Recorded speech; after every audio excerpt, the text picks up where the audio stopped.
So, next step natin guys, ito naman ang gagawin ko, yung aking red bell pepper. Preserve natin siya. Pero first, hugasan ko muna. Hugasan muna natin yung ating paprika. So, pipiliin ko lang yung gusto kong i-preserve, yung maganda lang yung itsura niya. Tsaka, medyo matigas pa siya, mga ganito. Yan, preserve natin yan. Ito, ganda din tong red. Ito, ganda pa naman siya. Pipiliin natin guys. Yung ating i-preserve na yung araw.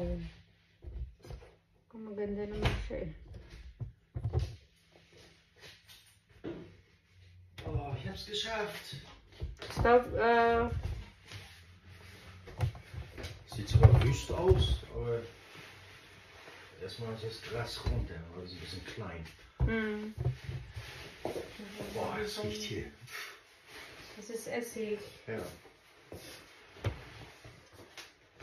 Ich weiß nicht, was ich hier machen soll. Ich guck mal meine erste Batch.